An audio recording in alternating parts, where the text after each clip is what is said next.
Hello and welcome. I and Jared George are your docents on the grand tour of the uncensorable after party. If you have any problems seeing any of my videos, please change your location on YouTube to the United States or Korea, or maybe India. And if that doesn't work, please use a VPN to see my videos. Appearing on the honors roll call today is Darcy, Cassius, Gregory, Thomas, Andre, Wayne, Evillian, and Van Diggle. I warmly appreciate your support, and I'm most grateful that there are people like yourselves who are driven by a sterling character and sense of destiny. As for the Super Chat crown winner of last week, the crown bifurcates to Roy Danton and our very own Laura for investing a total of $100, both protecting our white children from the likes of Milo. Congratulations and exuberant hat tips to you both. In second place was Marcus, investing $50. Congratulations and thank you. Super Chats on YouTube at 33%. On Entropy at 15%, where you can also watch the stream, ask and vote on questions, participate in polls I post, or you can super chat on Ko-fi at 15%, Cash App at 6%, or you can, of course, dig deep down into the video's description for that familiar alternative like Cash App, also at 6%. Yes, they censored me off 4 financial processing platforms the other day, and we are already back on almost all of them. Jared and I as well, we always share, as you know, all of these super chats with our guests here on the illustrious After Party. Today, we are getting tapped into the very well-known, highly accomplished Greg Johnson, editor-in-chief of Countercurrents Publishing and its online webzine. Greg is the author of nearly 10 books, including, of course, the one we talked about here, the White Nationalist Manifesto, a highly censored book because of the positive effect it has on our people. He is, until recently, a detainee of what I understand to be a most pleasant experience relative to the law enforcement experiences many of our people have here in the States. Jared, let's get into that holding cell and interview Greg before he's banished from another country for caring too much about our people. Well, welcome back, Greg. I think you are competing with Laura Towler for most appearances now on the After Party. She was bragging on that a few weeks ago when we welcomed her about her We Were Never Asked project. That it was about 6 times. And I think between this show and our little less formal After Hours, which you were on a panel when Frodi's Scanza Forum had gone on in March, a bunch of you who had participated got on. And so you've been on that. You were on After Hours when we discussed Amazon taking your book off. And of course, you've been on this main interview show, The After Party, a few times. So welcome back. It is always great to speak to you. Obviously, the circumstances are a little dramatic, but first and foremost, we, and I know we can speak on behalf of our community here, are very glad to hear mainly that you are safe and sound, and that relative to the way things could have gone, that you were relatively unscathed. So welcome. We're going to get into today, of course, what happened to you in Norway, but also we want to use it as an opportunity to talk about broader themes, because we know that both Jason and I and everyone listening will be very concerned about that and what we can learn from this, and how it plants us as we go into 2020, and all kinds of things we can learn from it. Anyway, we'll start with an introduction, and just I believe you can begin with where you arriving in Norway and what happened, and then as you begin to tell the story, we'll take that as a means to kind of pepper in some questions about broader themes as we discussed. Yeah, so Greg, John. Yeah, Greg, please, if I could just tack on to what Jared has beautifully outlined right there. If you could please just first start with, are you physically okay? Are you mentally okay? I made a little joke about it being a Scandinavian country and how the treatment there is usually much better than places like the United States. But in all seriousness, we need to take this seriously, even if we keep, as the Brits say, a stiff upper lip when we are persecuted this way. There can be physical trauma and certainly psychological trauma when you have the law enforcement approach you and say, "Is this your name? Come with us." That is a terrifying moment for those who are heretics, not anti-white enough in the anti-white world, because you don't know what's going to happen. Are they going to be, you have what is most likely going to happen. You have what you think is most probable going to be the case. But in a world where we have the Patriot Act and the United States can snatch people up from other countries, they can snatch them up from this country. Of course, for all YouTube censors, this may be real or true or not. You have to look it up for yourselves. But just go back and look at the Patriot Act and see that they can disappear people according to the Patriot Act.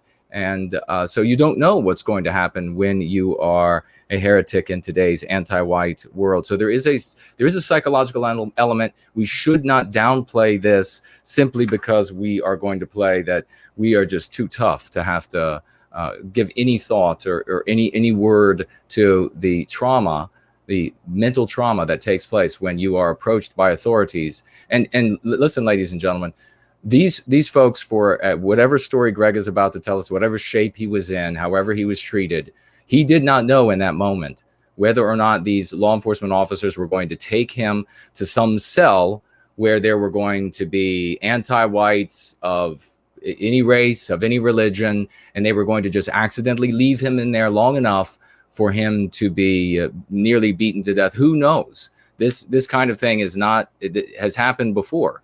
So whatever ends up happening, first, Greg, are you okay physically? How are you mentally? And we ask this with all sincerity. Well, first of all, thank you for having me on. It's always great to be on. I'm in really good health physically and mentally. I'm in very good spirits. And I have to say that the experience was, how to put it? Well, a couple hours after I got arrested, I had this thought go through my mind, namely, where are my feelings? Because I really just sort of shut down emotionally from the very start and just went about this. I was a calm little Buddha the whole time. And I kind of feel good about that. I tend to be one of these people who will worry about small things.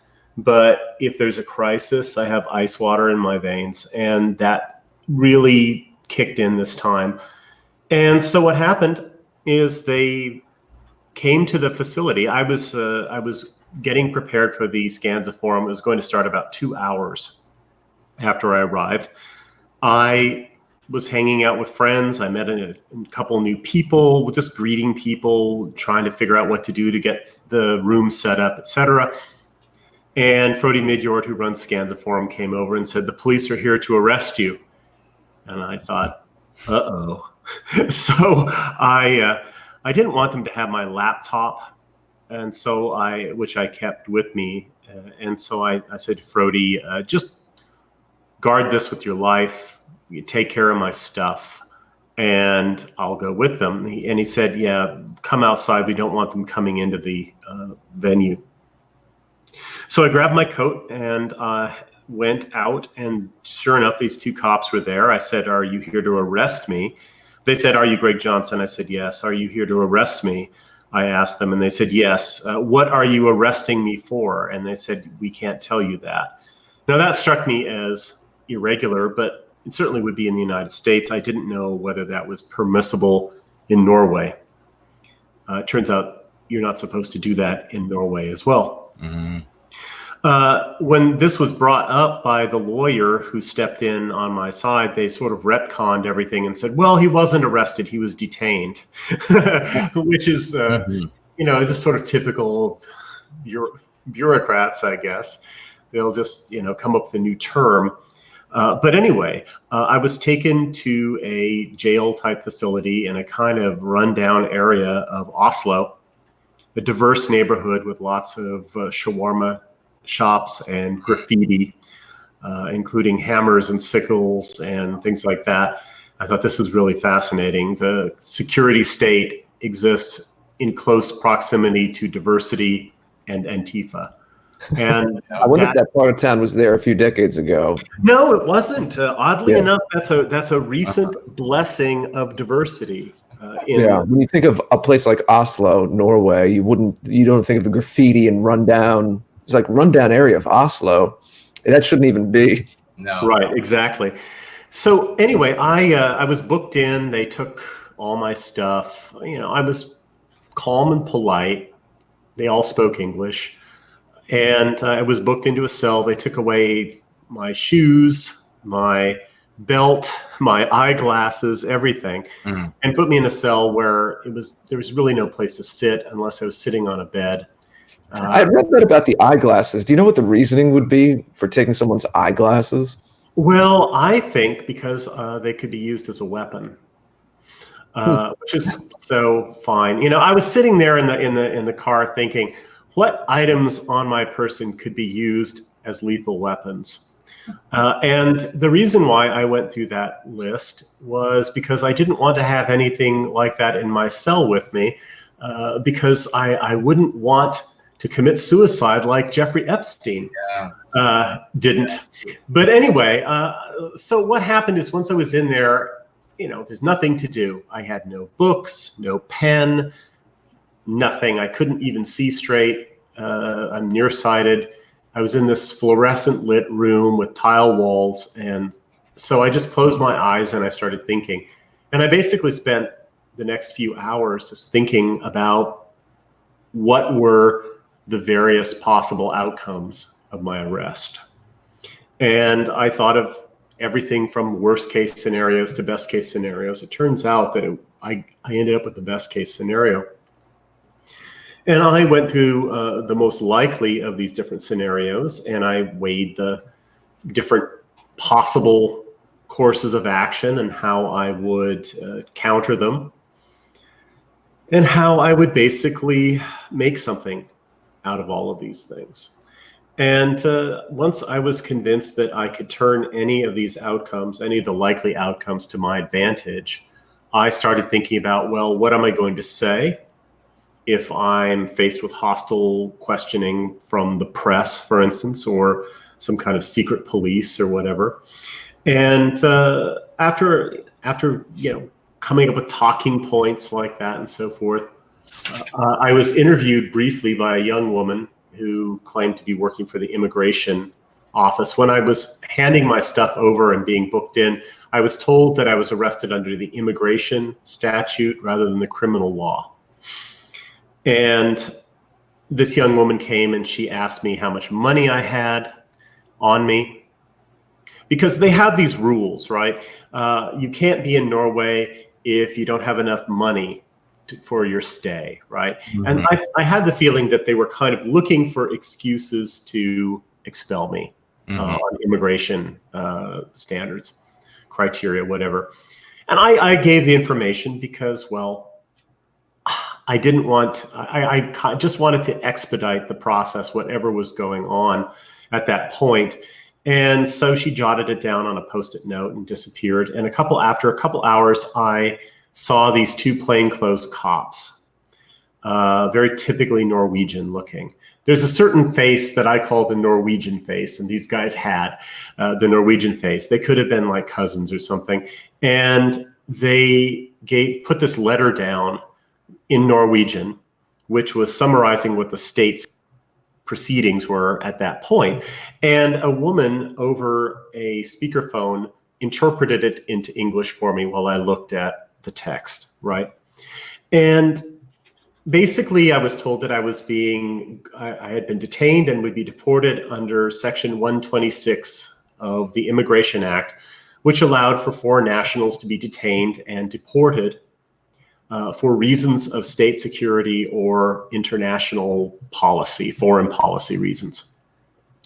And the reason I was being detained and deported was that the talk I was going to give at the Skansa Forum was deemed a threat because it could lead to right-wing terrorism acts of right-wing violence. Let me jump in really quick there, because I just want to say, Greg, this must have been a bit of a relief to hear that, okay, I'm going to be deported rather than I'm going to be charged with, which I would think you're a very bright person. You would be running through all of the potential scenarios. And of course, one of those scenarios would be that these sick anti-whites in that anti-white regime in Norway would say to themselves, we have this. And of course, we don't know all of the laws that Norway has or any of these other countries we might be traveling in. So there could very well be a law that makes it quite easy for the Norwegian government to say, this individual has entered our country for the purpose of inciting a terrorist act, and therefore we are going to be able to try this individual, and because it's a foreigner, then these certain rules apply, and very easily end up in, well, you know, Mr. Johnson, you're now found guilty of trying to come into Norway and incite terrorism. You have 10 years in prison. So that was obviously a scenario that ran through your head. And folks, please wrap your mind. It's too easy to look at these sorts of scenarios and think that, well, if it's not being displayed on a CSI episode, doesn't have the drama. You know, there wasn't like the background music playing when you heard about Greg Johnson being arrested in Norway. You didn't get all of the light patterns and the music and everything to get you to emotionally engage with what's actually happening here. Up until that moment when they said you're being deported, there was the real possibility that they were going to say, we're going to try you for coming into our country and attempting to incite terrorism. And they could have, some kind of conspiracy charge or hate crimes or hate speech or whatever. And those were possibilities that I had considered. And the reason why I had considered those very possibilities is that the day I arrived, which was Halloween, this was on the 2nd when the conference happened, but on the day I arrived, there was a story that popped up on a communist blog, basically an Antifa blog, called Filter News, which is basically their version of Hope Not Hate or the SPLC or Searchlight or whatever, Expo. Every country seems to have one of these NGO type organizations that basically is designed to suppress the ethnic interests of the host population and persecute people like us. And these groups always have on speed dial the security apparatus of those countries, and they feed fake intelligence to these people. And so I saw this blog post saying that I was a advocate and defender of Anders Behring Breivik's terrorist escapades in 2011. Mm-hmm. Now, I just lolled at that. I thought that was, wow, this is really weak. These are really desperate people. Basically what they did is they went through the things I wrote about Breivik, which if you read them are scathing denunciations of what he did. Although I did say that when he went on trial, he acquitted himself in an admirable way. He was dignified, and I actually respected him more. But there's a benchmark for that, namely that I thought initially that he was a total jackass and a dork. And so I gained a bit of respect for him because he,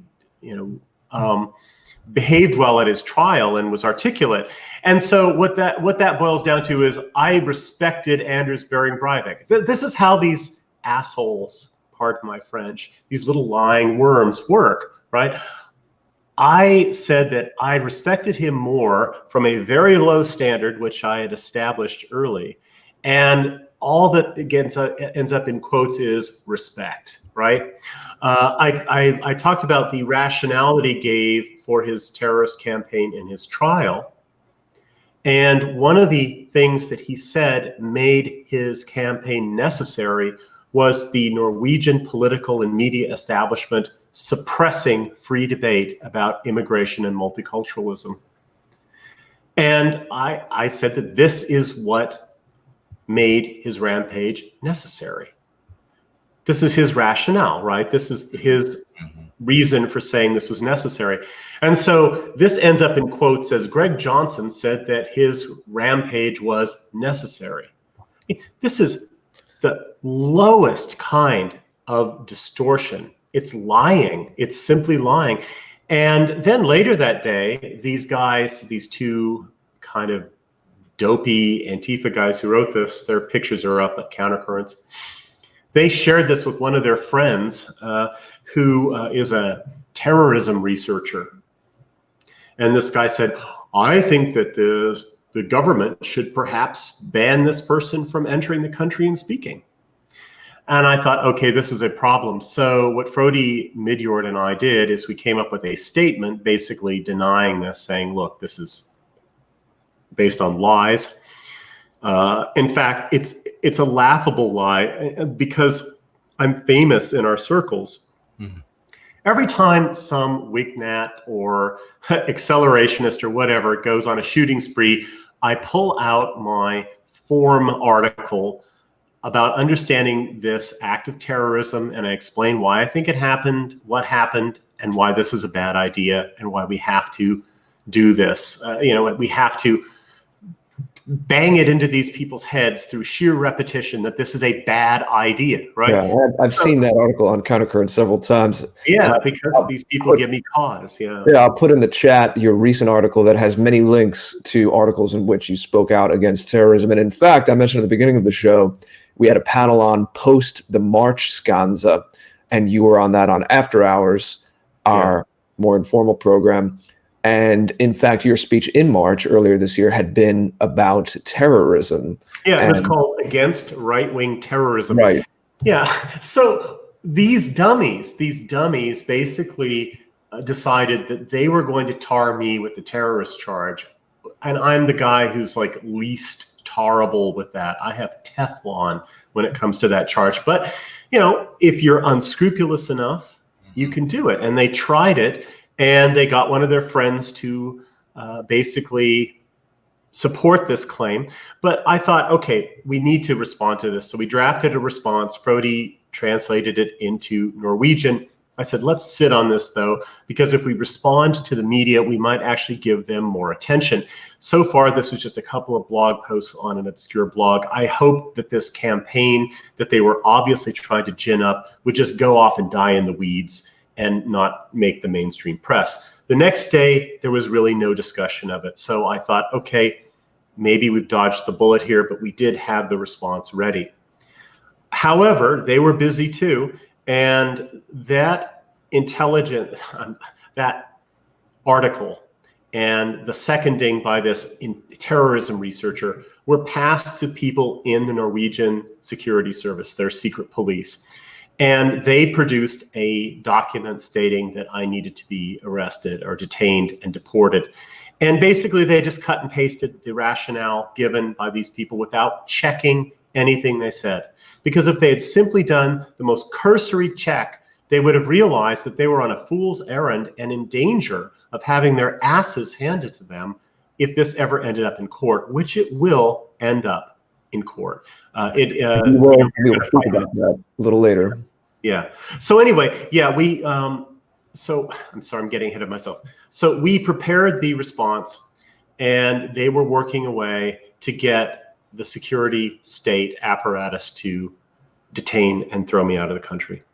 So that's the background for how I got detained on Saturday, the 2nd of November. And again, like you said, it underscores this link from Antifa to media to government state organizations or forces within the government. Yeah. They're all tight little circle. And that's especially true in a small country like Norway. So that's something that we're going to use to our advantage. Norway is a very small country. There are not a lot of degrees of separation between any two Norwegians. We know the names of these people. We are going to get to the bottom of their little network that basically took these lies published in a marginal Antifa blog, a communist blog, and ended up goading or gaslighting the security apparatus to suppress my freedom of speech. And now that this story is out there, and it became the #1 story over the weekend in Norway, a lot of people are saying, what the hell is going on, including people on the left. Even liberals and leftists are upset about this. They think that there's something very fishy about this. And I have all the mainstream. Yeah. I've got the best lawyer in Norway working on this. And we are going to, I want a reversal of this. I want the state to say that this was based on false statements, that they were incompetent enough not to fact check, and that the security apparatus was set in motion by lies and incompetence. And I want an apology for this. I want a retraction for this. And I want to take that retraction and apology, and then I'm going to go to every damned media outlet in the human centipede of the mainstream media that that put out the claim, the headline, the boilerplate headline: white supremacist Greg Johnson, admirer of Anders Behring Breivik, blah, blah, blah. They just echoed all these lies, right? Echoes are their middle name. They echoed these lies. They spread them all around the globe. And I want every one of those media places to, they're not going to do anything. I mean, they're liars for hire, right? But I want to put it in front of them and say, would you please write a retraction, an apology based on this? I just want to try it, just because I want to add, more stories I can tell in my memoirs about this, and a file of their weaseling and rejections and mostly silence. I imagine they'll just ignore me. And to bring it a little closer to home, I found out just a little before going on air today that this was actually in the New York Times, and I'll put that link in the chat as well. Greg, I already put the link of the first article on Countercurrents about this, so people can get all of the other links within that article to all kinds of writings you have against terrorism and these kinds of extreme acts of violence. But the New York Times, they did call you a nationalist, not a supremacist. But what's funny is that they wrote you out of respect for Breivik, and they mentioned the article where you broke down his court appearance. But curiously enough, they didn't have the balls to link to it. And I'll put that in there. And once again, very clear. I'll put both links in. It's very clear that it was selectively edited, this New York Times piece. And it ends, of course, they always need to tell you what to think. The last line is: Norway's public broadcaster, NRK, described the Skansa conference on Monday as anti-Semitic and anti-immigrant. Mm-hmm. Always got to slip that in there. Yeah, that is true. Everyone gets their lumps in this world. And, we're definitely critical of immigration and multiculturalism and globalization, and the cheerleaders for those problems. That's true. But so what? We're right. And we need to just be honest. The way to put it more neutrally is the Skansa Forum is an honest forum for talking about issues that affect white people in Europe and white societies around the world, principally race replacement immigration and multiculturalism. That's what Skansa Forum talks about. We're an ethno-nationalist organization. If Skansa Forum is Frode Midjord's platform, it's his thing. I have gone to every Skansa Forum meeting from the very beginning until the last two, and I was only basically prevented from speaking at those because first an angry mob of communists and incompetent police in Copenhagen, and then by being arrested in Norway. Now, we spoke about the Denmark conference in early October, and we know that you unfortunately were prevented from entering, and there were some unsavory characters outside. I was getting reports and reading some things that the Norwegian authorities dealt with Antifa in Oslo a little better than they did in Copenhagen. They dealt with them a lot better. They established a perimeter. They kept them away from the facility. And when they broke down the barrier, they arrested 28 of them. These people are now facing enormous fines. And I think that's great. So yeah, they actually did a very, very good job. And I talked to one of the policemen who was involved in that operation late on Saturday.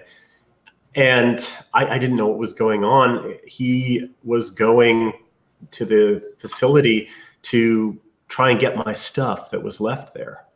And I was worried. I thought, shit, did Antifa storm the facility as one of them made off with my laptop or something like that? Not that they could get anything out of it. They ruined your Skanza streak. You were speaking at every Skanza. Are we going to be able to get the speeches from both of these last two in Denmark and Norway that you were supposed to give? You know, I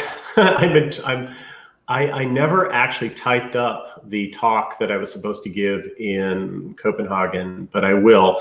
And I today have been in the process of typing out the talk that I was to give in Oslo, which is called The Very Idea of White Privilege. So let's go back to that room when I got the good news. I was basically being deported and then told, because we think your talk will inspire terrorism. The absurdity of the whole situation just hit me because, first of all, they divined that my talk would encourage terrorism without knowing the title or topic of the talk that I was going to give. I mean, the sheer stupidity of that. I guess these people are psychic, right? The talk that I was going to give was an analysis of the concept of white privilege. If they wanted, though, to see the kinds of things that I had said at Skanza forums in the past, they could have looked at the last Skanza speech I actually gave against right-wing terrorism and drawn some conclusions from that. But they didn't. Again, there's just a simple lack of basic diligence on the part of these people that makes them look really dumb or dishonest. Those are the two real possibilities: stupidity or dishonesty. Deep incompetence, has to be thrown in there too. Well, if you're in the intelligence business, being stupid is the same thing as being just incompetent, I guess. But anyway, I was thinking, okay, first of all, I was going to give a talk on white privilege. They didn't even know that, but they somehow knew that it was going to foment terrorism. I'm famous for being opposed to terrorism. If they think I'm a threat, that's because they think I can persuade people. Mm-hmm. Well, if I'm good at persuading people, and I spent a great deal of time and effort persuading people that terrorism is a bad idea, then interfering with my ability to speak freely actually increases the likelihood of terrorism. Mm-hmm. They would have to be committed to that conclusion. And the other thing is that it was obvious that they thought that they could smear me by linking me to Breivik. It never occurred to them that it might actually be the precise opposite, that instead of destroying my credibility by linking me to Breivik, they might actually increase Breivik's credibility by linking him to me. Now that sounds terribly conceited, but look, I've got a PhD, I'm very smart, I'm articulate, I'm energetic, I'm the author of 11 books, hundreds of articles. I run a webzine. I've spoken all over the world. I have a large network of donors and readers and writers. I'm a fairly successful person in this milieu. And if these people are saying Greg Johnson endorses Anders Behring Breivik, that might actually make Breivik look better in the minds of some people. And that increases the chance of copycats. So the irony is that the only way anything that I've ever written about Breivik could increase the likelihood of terrorism is if people take these people's lies about me at face value. So of course they never think of things like that, right? These people, why would they care if they actually are fomenting right-wing terrorism? The people who repress us feed on right-wing terrorism. It gives them excuses to goad the societies around them into repressive acts, into denying people's freedom of speech and so forth. They feed off this kind of terrorism, so why would they be even concerned about whether their lies might increase the likelihood of it? Also, denying freedom of speech is one of the things that Breivik himself said drove him to terrorist acts. And here they are doing it again, denying my freedom of speech. When you deny people the freedom of speech necessary to affect peaceful political change, some desperate people are going to go violent. That is just the way the world works. But these people never learn. So the whole thing, the sheer absurdity of it all was kind of overwhelming. But also in my mind, I was thinking, well, if they thought that by arresting me, they were going to silence me and prevent people from hearing my message, that's so naive. But because I was going to speak in a room to 100 people, and it was going to be put on video and put on BitChute and stuff like that. But chances are my audience for the lifetime of the speech would be fewer than 10,000 people. Mm-hmm. By arresting me, I became the top news story for days in Norway. Norway in October was number 16 in terms of countries ranked for, reading where people were reading countercurrents. The number one was the United States. Tiny Norway was number 16. Over the weekend, Norway jumped to number 4. A lot more Norwegians are hearing about countercurrents. Our traffic over the weekend was up about 30 to 40% over what it normally would be. So I was actually caught myself rubbing my hands together in glee at the prospects of all this publicity, right? At the prospects of all this traffic, all this sympathy. This was going to be really, really good for me. And so I said to them, okay, look, guys, my speech would have happened by now. You have effectively prevented me from speaking. The state has done what it needed to do. I want to deport myself tonight. Bring me my laptop, bring me my luggage. I will get out of your hair. I will book the first ticket out of here. All I need is a ride to the airport. Can you help me with that? And they kind of looked at each other like, whoa, they hadn't heard this one before, because of course they're always dealing with freeloaders, mostly from the third world, right? Who want to stay there and mooch off the system, who don't want to deport themselves, right? And so, Greg, on that point, actually, if you wouldn't mind, if I could stop you for a brief moment, and we'll let the audience, we'll give them a little cliffhanger about what happens next and your story. But what you just said about the freeloaders relates to something I wanted to ask. You mentioned earlier, and that is, okay, you said again a moment ago, it was the biggest story in Norway over the weekend. Even some of the leftist journals were trying to take a more nuanced approach to your story. Mm-hmm. What kinds of things were they discussing, and was there any acknowledgement of the things we see, the kind of crazy hypocrisies where we're told that girls getting their tongues nailed to tables is part of the growing pains of a multicultural society, and yet Greg Johnson is not even allowed to give a speech?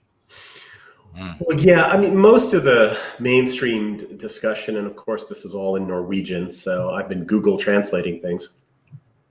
It mostly centered around the fact, hey, wait a second here. There's something just irregular about what the state is doing. Do they have the right to prevent people from speaking? Isn't there something creepy and crazy about the idea that this person can be detained and deported because of what some people might do if they hear a speech that he hasn't been allowed to give yet? I mean, by those standards, anybody could be arrested, right?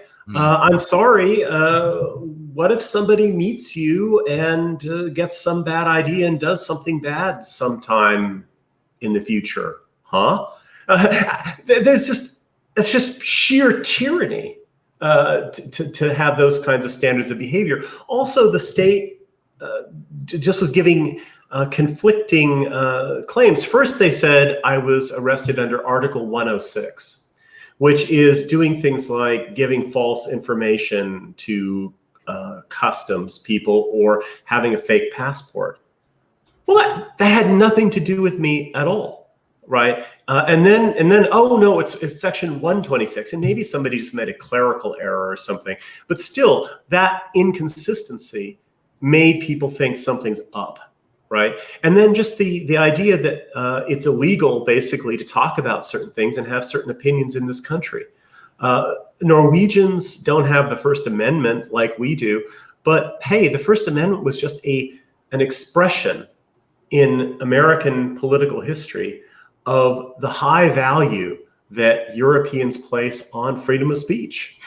The First Amendment didn't create freedom of speech. The First Amendment was a product of, an expression of the value that Europeans place on freedom of speech. And they have that value in Norway. They have it in Denmark too. They're jealous to protect that. And a lot of Norwegians, even people on the left, were just outraged by this. So yeah, this was good. Of course, I had no idea this was going on because I was incommunicado. I was only talking to the police, basically.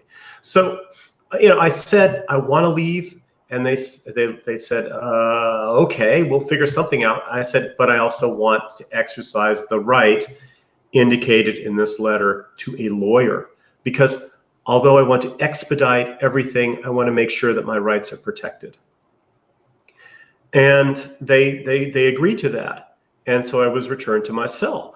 And little did I know that that was a fateful decision, and that I was really very, very lucky, because John Christian Eldon is a celebrity lawyer. He's the most well-known lawyer in the country. He took the case. Now, I don't know if he's known for being on our side of things generally, politically. Well, I think he's basically a free speech advocate, and he's also a person who loves publicity. And so I think that this was just a high profile enough thing that he wanted in. I think he was like lurking around, hoping to be able to get this case or something, because a couple hours later, I was taken back out of my cell, taken to a room and told I was speaking to my lawyer, and I was ushered into a room, and there was a woman there who looked Persian or maybe Kurdish. And I kind of had this sinking feeling. I thought, well, it's probably some public defender, and they fixed me up with a minority, right? And this was going to be just as Norwegian as Jan, Yeah. though. Just as Norwegian as Elsa. Yeah, exactly. And I just thought, oh, well, great, but I, of course, was polite, and I was hoping she'd be professional. And I didn't think all that much depended on it anyway. But she said she worked for Advokat Eldon. I didn't know what that meant. It could have been a law firm. It could have been legal aid in Norwegian, right? And I said, I would just like to go as quickly as possible. I do not want to be deported to the United States. I want to go to Portugal because I was going to go to an academic conference there this week. Anyway, she said that she would try to do that. And she also said that already the lawyer or the law firm, it was unclear, right? Whether it were her or her firm or something, had already filed like free speech objections to this. And I thought, okay, that's interesting. I didn't even ask for that, right? And I was just going to think, well, as long as I get out of this country, I can worry about appealing it later. But already they were going on the free speech angle and demanding an explanation for the rationale for this. How is this constitutional? How is this legal, right?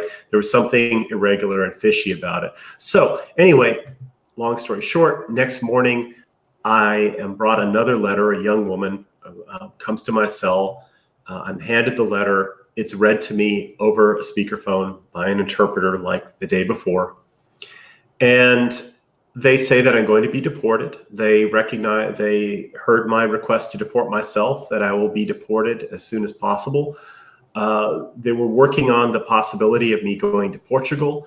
Then there was a lot of stuff in there with basically stating the state's rationale for what they did, which obviously meant that some of these people were sweating over the rationale and were coming up with additional reasons. I thought, well, this is all very positive. This looks good. And so I was then transferred later to a deportation camp near the Oslo airport.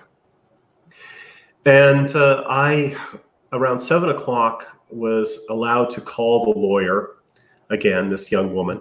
And she said to me that the state had now agreed that I could be released.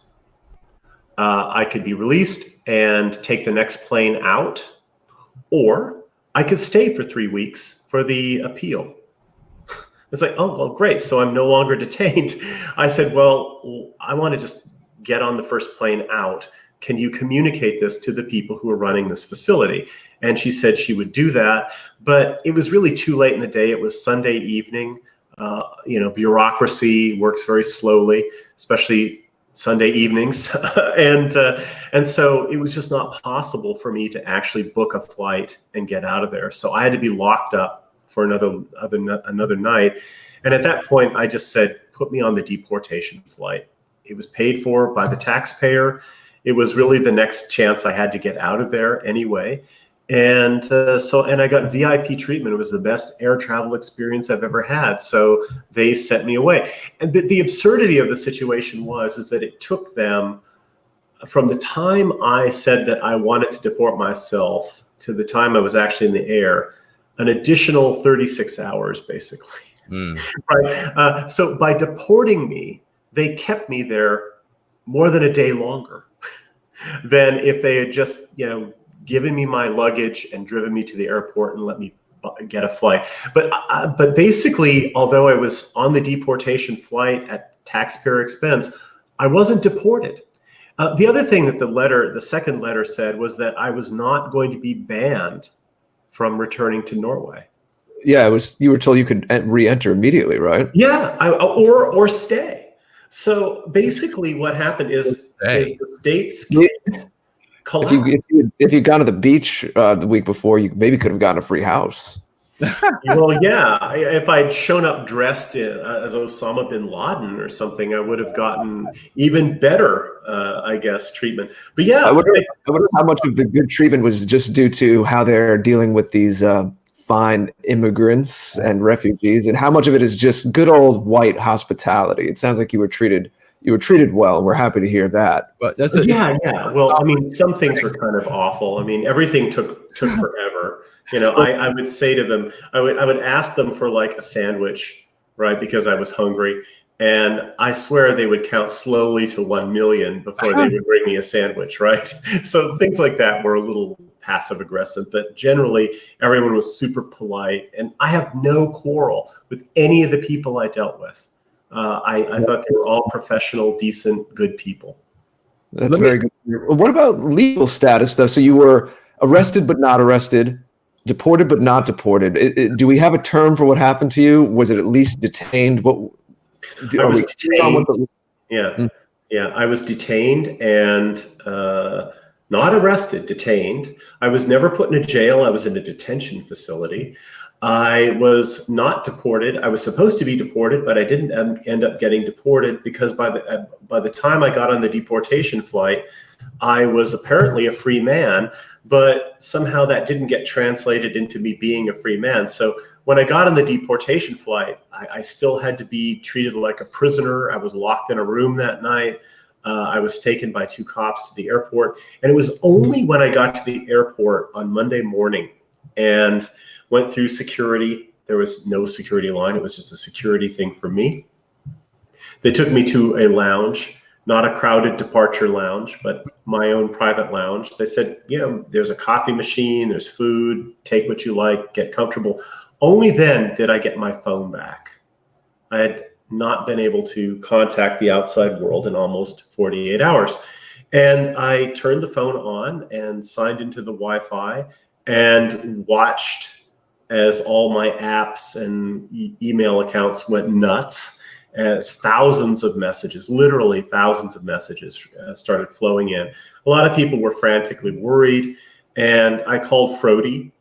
And it was then that I learned that I was #1 news, that the #1 lawyer in the country was on the case, that the state's case against me was crumbling, that people smelled blood in the water, that they thought some kind of injustice had been done, and so on and so forth. And so I was really delighted. I really lucked out.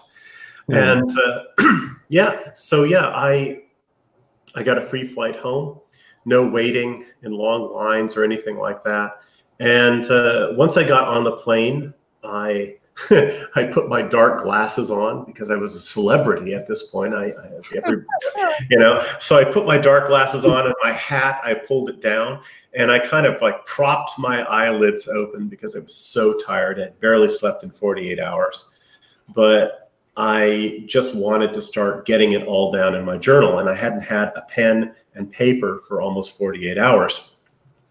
And so I just started writing, and on the flight home, wrote up a lot of stuff about it, which I'm publishing at Countercurrents. The big thing really is the article I wrote called Anarcho-Tyranny in Oslo, where I give a lot of this analysis. And there are going to be a couple other things that I bring out about this. And I'll keep the world updated about this legal case, because I think it's really very interesting. We might be able to somewhat push back against this shady kind of alliance that exists in all white countries between the deep state and quote unquote anti-racist, really anti-white organizations and anti-white NGOs. So I'm excited by this. And like I said, I'm in good spirits. In fact, once I got my freedom back, and let me tell you, freedom is a wonderful thing. Don't let anybody diss freedom. If you diss freedom in my presence, I'm going to give you a mind, a lot to think about, because the simple indignities that you suffer in jail, right? The absurdities, the Kafkaesque bureaucratic absurdities that you suffer in jail. And again, this was like the nicest possible prison experience I could probably have had, and it was still a horrible thing. I'm so glad to be free, and I'm so glad to be able to talk to my friends, to talk to you, to talk to this audience. That's a huge. That is actually a very significant point, and I don't want to brush over it quickly at all, because it's something that we often miss in the white positive sphere. Is what I opened with after Jared had set the table for us, this psychological element. Even if you were put into a posh penthouse, overlooking some gorgeous scenery of the white man's architecture in Norway, your freedom was still taken from you. You could not leave, come and go as you like. This is very significant. And it's the kind of thing that if it were done, even much less, to an anti-white, they would have talking heads bawling on everyone's televisions and everyone's living rooms about the persecution they endured, the trauma, the fear, the unknown that was before them, the gaping darkness of what was it going to be? Was it going to be tossed to were they going to, ladies and gentlemen, I have, growing outside of the nation's capital, I've known police officers. And one of the ways that police officers, since the justice system is a revolving door situation, so good police officers very often are confronted with a scenario of, do I arrest this individual and do all of the difficult paperwork and risk losing my job, risk being called some anti-white slur, and not being able to collect my pension at the end of this life of risking, or this job of risking my life for the totality of my tenure? Or do I just take this villain who is robbing the people, both of his or her own kind and everyone else in their community? Do I just take him and drop him off in the part of town where they don't like him? A different gang's part of town, and so often police officers, because of the system the way that it is today, and gang bangers will own up to this sort of thing. The police will just catch them doing something illegal. There will be no paperwork. There'll be no arrest. They'll just go and drop them off in the opposing gang's territory, and what happens is what happens. It's a lesson to these people, because they know very well they could have been killed. And sometimes that is, if they're not, that is the lesson that is far more lasting than taking them into the court system and getting them a tap on the wrist. They're just, if anything, chastising the police officer for being so cruel to this wonderful near neurosurgeon had he not just been oppressed or she not been oppressed by the white people in our society. So when you have this gaping maw before you of an anti-white regime who is clearly in collusion with the anti-whites in the streets, who are given carte blanche to use flamethrowers on us, to hit us over the heads with baseball bats, to do all of this sort of stuff, throw water bottles that are half water bottle, half Quickcrete. So essentially it's a brick that is launched into the air. Nothing done about this. When you have this gaping maw before you, you don't control when you can come and go.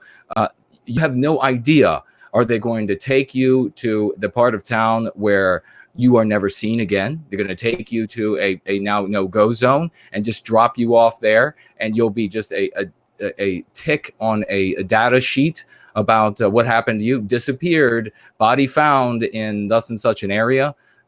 Who knows? As we mentioned earlier, it could have been some sort of erratic, psychotic, anti-white dilation of the law to ensnare Greg or any one of us into a charge of terrorism or provoking terrorism, or somebody commits terrorism or has committed terrorism, and so therefore this person who's going to speak words that could be misconstrued to be and used by a terrorist, and therefore this individual is roped into it, and then to never see the light of day again for another 10 years. You don't know.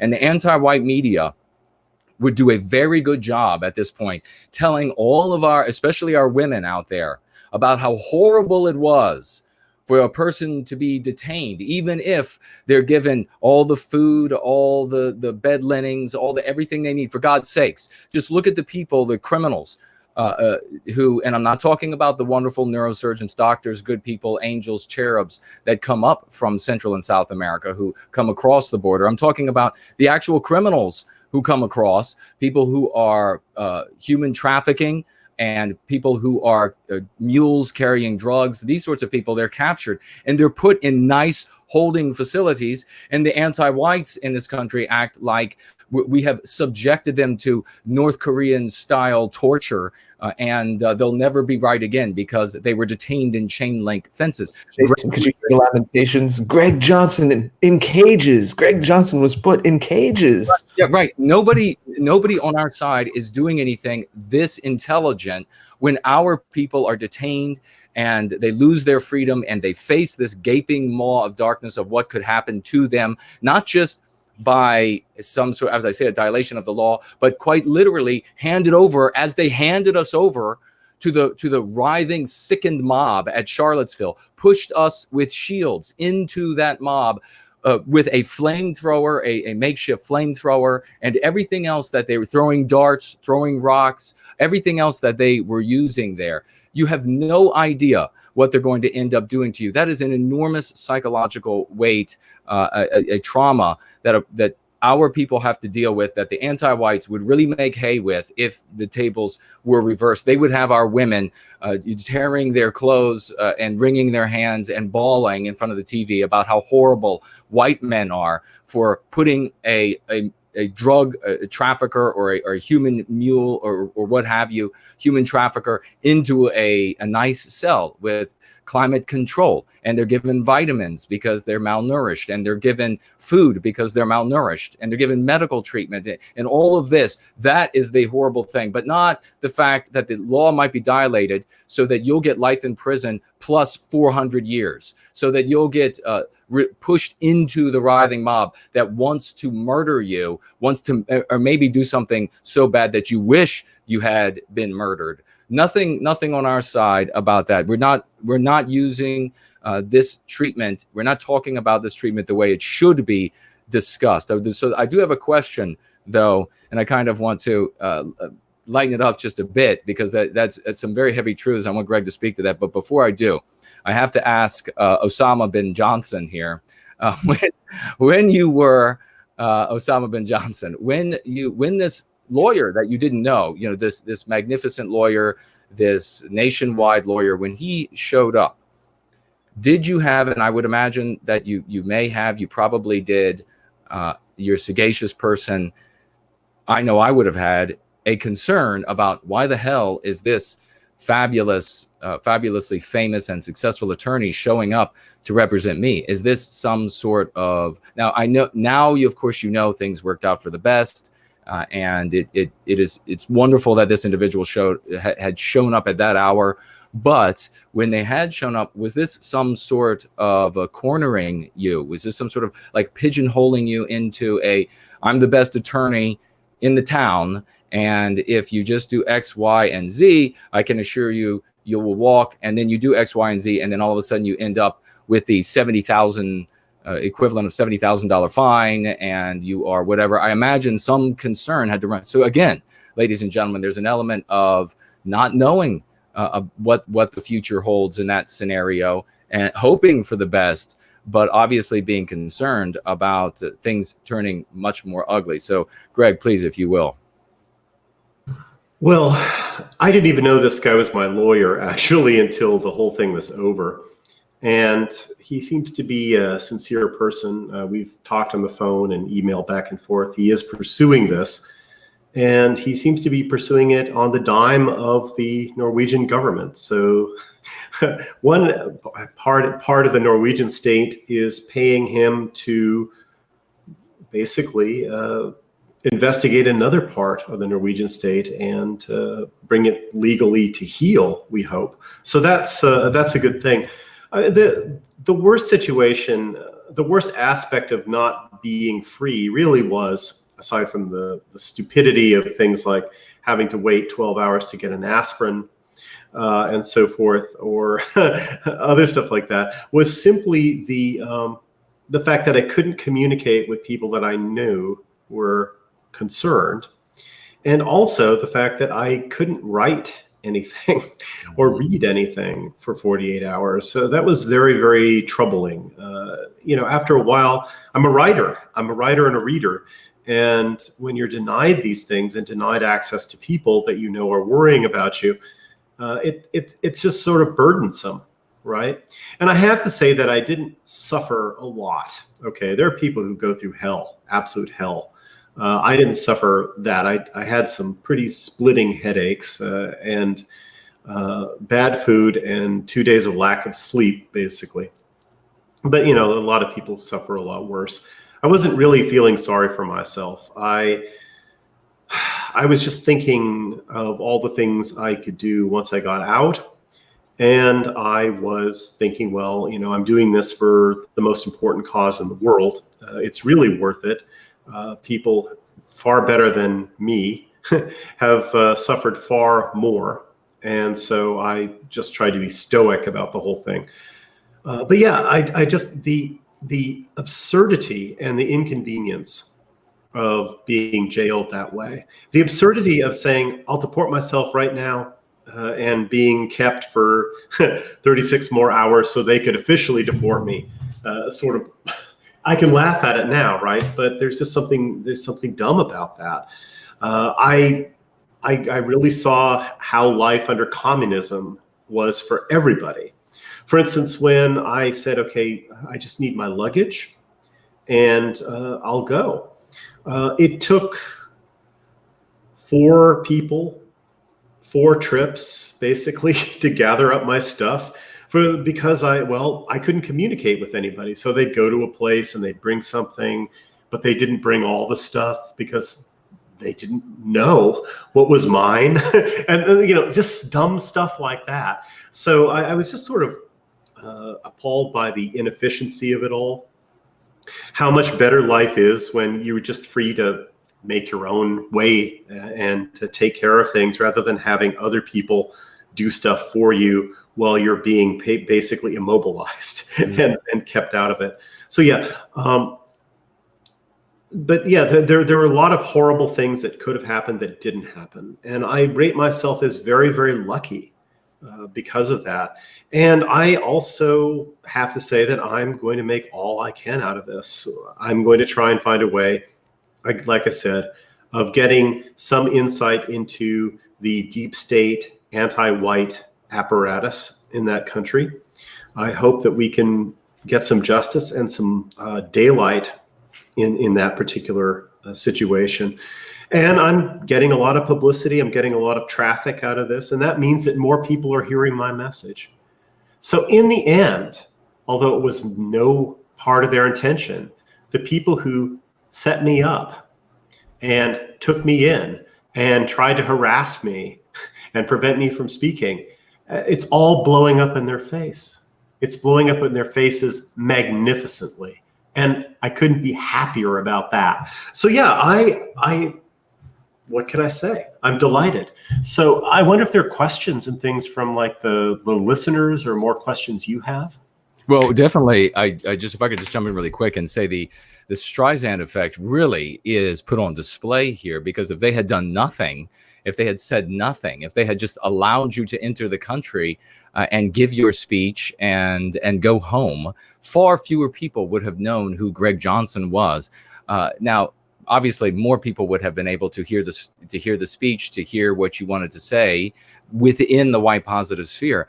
But we need to be reaching more of our people, folks outside of the white positive sphere today. We need to be bringing them into the white positive sphere, introducing them to the good work that we are doing, because they are beginning in an increasing manner, day by day, literally, ladies and gentlemen, looking elsewhere for leadership, looking elsewhere for explanation, because they're tired of hearing the explanation from their professors, their televisions, their movie screens, etc., and then going out into the world and seeing the exact opposite being the case. They want something to or someone to explain things where the puzzle pieces fit together. So this is a great example of the Streisand effect, and I think that the anti-whites, they can't help themselves.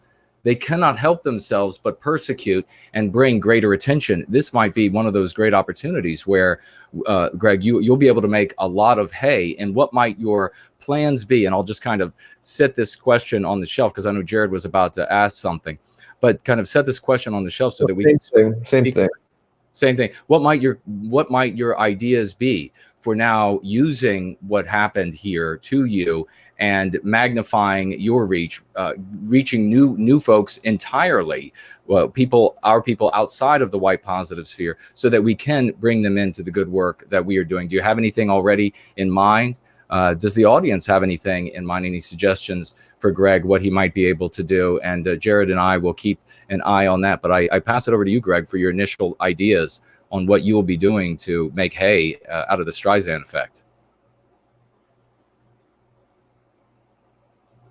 You are still muted, bottom left. Well, the plan basically is to do what we always do, which is to keep countercurrents going. And now that there are more eyes looking at it, we want to keep putting really good material on the website, and also to pursue the legal angles. And so I'm putting aside a certain amount of my time to work on that. And then beyond that is the press outreach that I'm engaged in. I got a lot of requests from mainstream media people for commentary, but it turns out that I have said no to all of them, because all of them were putting out this stupid slur that I'm a white supremacist. Mm-hmm. And I just think there have to be consequences for that. I've made very, very clear in my writings in multiple places that I reject that ideology. I reject that label. And if they're too lazy or dishonest to respect my chosen designations, then screw them. I'm not going to talk to them. I'm not going to give them little fresh quotes that they can use to decorate their boilerplate smears, and give people that are reading their stuff the impression that they're actual journalists who are interested in facts. Right? They usually create their narrative, and they try and get a few quotes from you that basically helps them sell their narrative by giving the impression that they actually care about the facts. So I'm just not going to play their little games. If there are serious intellectuals who want to debate me about this, I'm always willing to talk to them, but I'm not going to talk to these mainstream media people. I just feel unclean, and I have very limited time. And we have our own media. We can get our message out on alternative media platforms, and I can do that with people I respect, like you guys. Well, thank you. Yeah. I know you must have a lot of urgent things you have to attend to, but with the increased eyes, especially from a Norwegian audience on you and on Countercurrents, is there a plan whether video or just audio, to present soon the speech you would have given in Oslo? Well, I wrote the thing out longhand in a notebook, and I'm now typing the thing up. And I'll probably finish that tonight and put it online, and so it'll be out there tomorrow. And then I will do an audio version of it, most definitely, and put that out there, and we'll put it out on BitChute and let it, bounce around the web that way. So I'm hoping that I can get some press coverage with this, because I'm going to frame it. This is the speech that the Norwegian authorities, in their infinite wisdom, somehow divined was a danger to the public, because it would incite right-wing terrorism. Yeah, it has to be that way. That'll titillate. Yeah. So I hope, and then there are going to be people who are going to read it and scratch their heads and think, I don't see this as very inflammatory. It's actually rather dry, And then something modest that could be helpful too. I know you have a page like this. I think one of the top links on Countercurrents, but it may be wise to have a post that is up on Countercurrents and stays towards the top, one of the more recent posts over the next few days, that lays out, okay, you here, welcome. Here are some key articles about the philosophy here, what Greg Johnson stands for. I know you have some, like I said, a page like that, like a here. That helps when there's a site with a lot of content on it. I know Red Ice's public has that as well. They say if you're new here, here are several videos and interviews that kind of give you a taste of what our values are, what we're about. Yeah, I will do that. I will do that and get that up tomorrow. I probably should have jumped on that.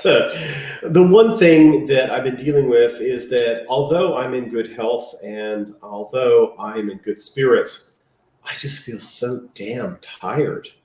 The whole thing, basically 2 days with very little sleep, and just, repressed emotional stress, but still real emotional stress. It takes a toll.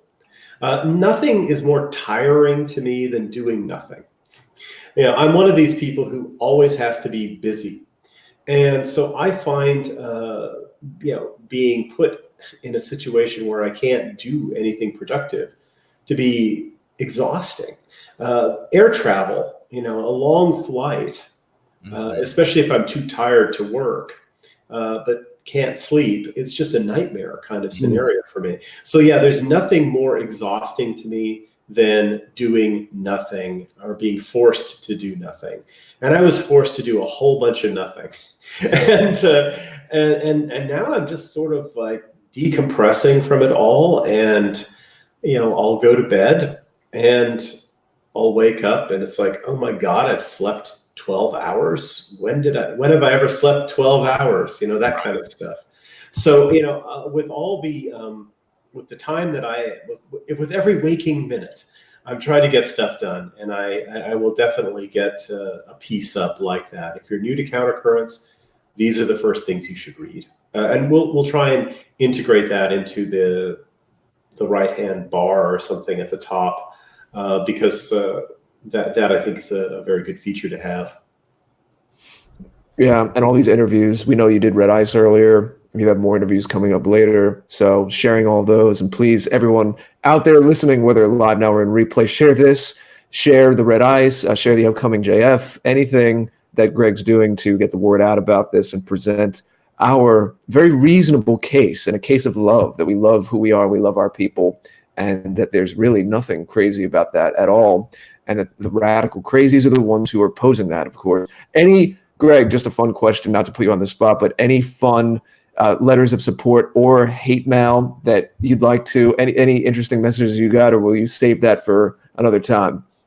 Well, I did get some hate mail that's kind of ranting and kind of pathetic, but I don't have it handy. I do think that in the future, though, as I get more hate mail, I've gotten very little hate mail in my life, in my career, right? I've gotten more fan mail that chills me and creeps me out than I've gotten actual hate mail that chills and creeps me out.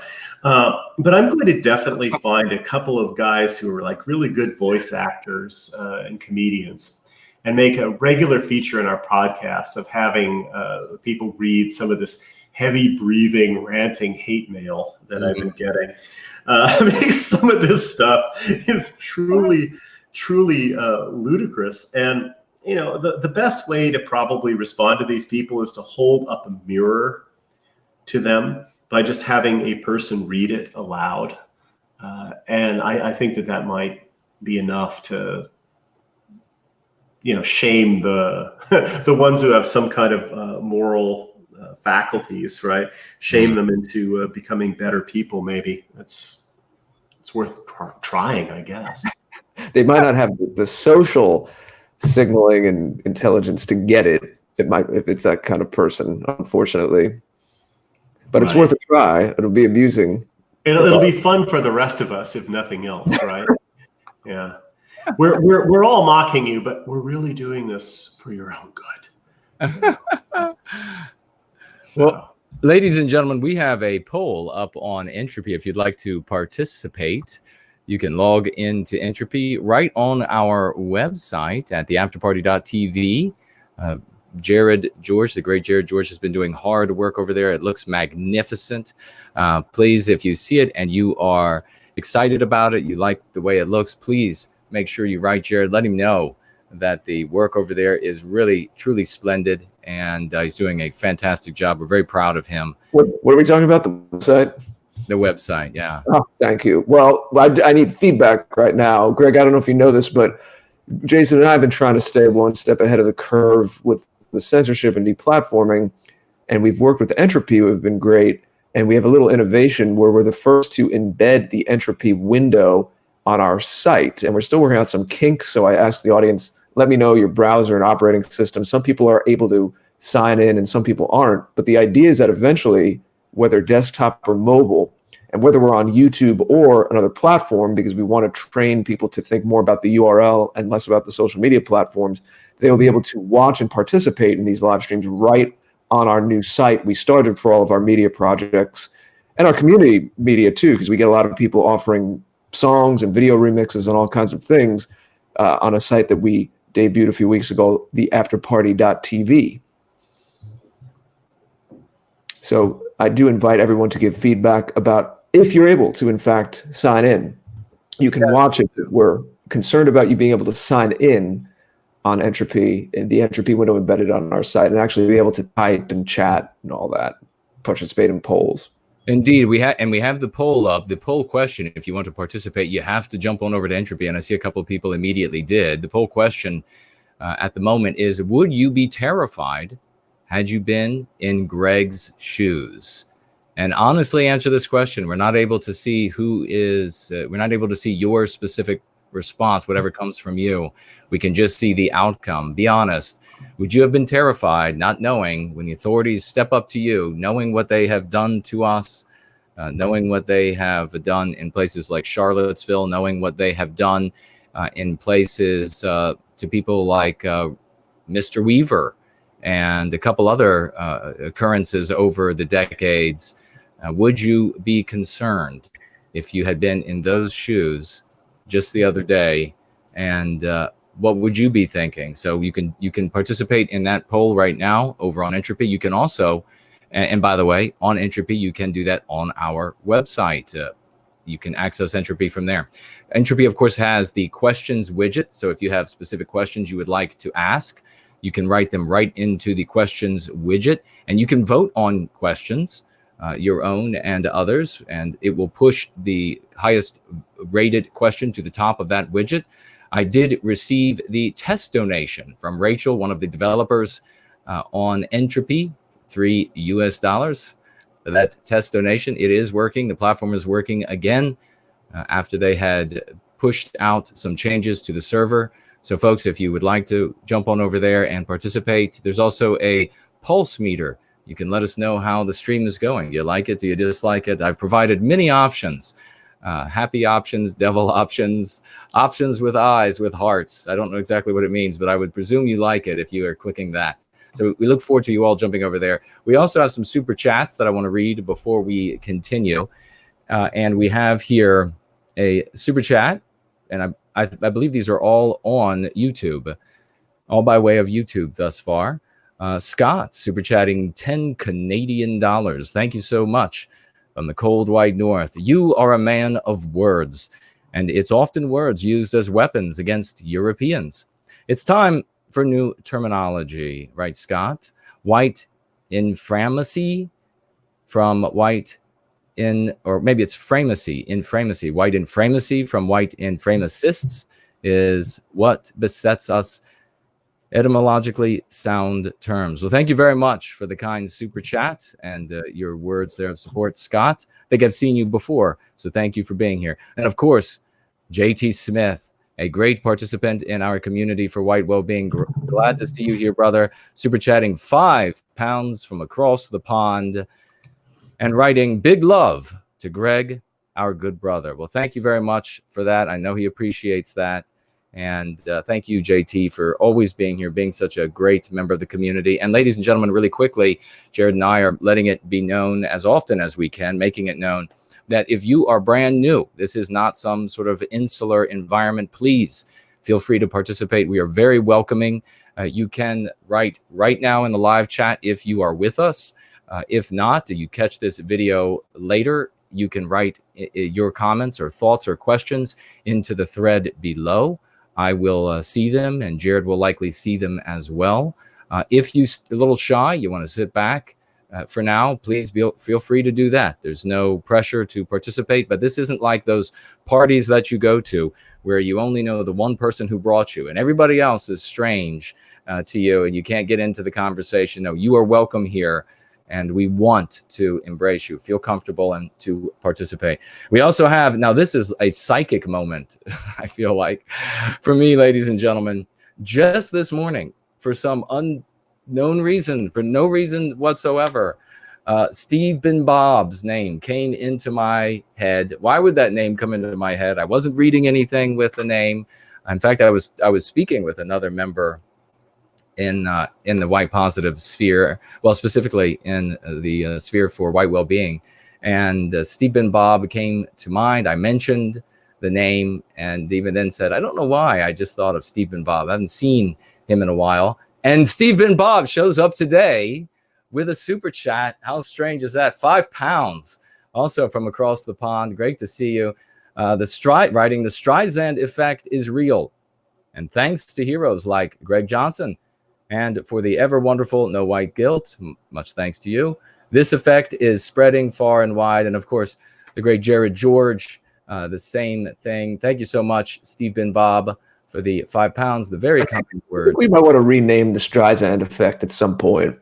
Yeah, we don't like her very much. Maybe we will rename. And we just had, while we are reading the super chats, the great Mrs. Horst has shown up with a super chat of $4.99. A remarkable lady from a remarkable family. And we're always glad to see you, always glad to have you here with us. Didn't write anything, but said quite a lot to the anti-whites with the super chat. So thank you so much, dear lady. And that is all we have for the super chats right now, folks. If you have questions or you have suggestions for Greg and the situation, and also on the larger sort of macro cosmic scale of the censorship, the things that are going on. All of you know, all of you who participated in the Going Free stream yesterday know that we faced over the past couple days some serious censorship attack on our ability to receive super chats on various platforms. And I stayed up through the night and I remedied just about every one of those issues, or the ones that matter. So we are back in place, but this sort of a censorship, both online and physically, deporting people, or at least trying to, with whatever ended up taking place, specifically on paper, Greg was nonetheless effectively abducted by an anti-white regime who then escorted him out of their country look forward to his triumphant return and speech in Norway. And I guess to that end, is there plans to return? Are you going to be keeping them secret in the future, or keeping your name off of the records and just appearing? Would that be the wisest course of action, Greg? Well, I don't really want to go back to Norway. Somebody in the chat said, did you know that you could be arrested before you actually went to the country? And the answer is no. We had no sign that there'd be any trouble or difficulty at all. And indeed, before I went off to the actual event, I had no idea that this was in the works. I feared that there would be a media storm and stuff like that. I feared that maybe some virtue signaling politician would get up and say this guy should be run out of town or something. But I really didn't think I'd actually be arrested. And as a matter of fact, one thought had crossed my mind, which was just that this could have been like a protective custody thing. One of the speakers at the last Skansa Forum, Rasmus Paludan, was prevented from speaking. Basically, he was kept in protective custody because he's a target of jihadi terrorists. The people of Denmark have really invited some nice people into their country, basically. And so it did cross my mind as one of the possibilities that maybe they had some serious actionable threat against me, or knowledge of some kind of threat, and they wanted me out of there for my own protection. That didn't turn out to be the case, but I thought that was a possibility as well. Wonder if they'd ever be able to get out the people who would actually cause the threat and carry through the threat. Just a thought. Yeah. I would certainly be scared, of course, if I were in Greg's shoes, to answer the question that Jason posed a few minutes ago. And while I've never been arrested, obviously my question about the glasses before betrays that. I didn't know. I thought glasses weren't really made of glass anymore, and it didn't really even occur to me that you can use them as weapons.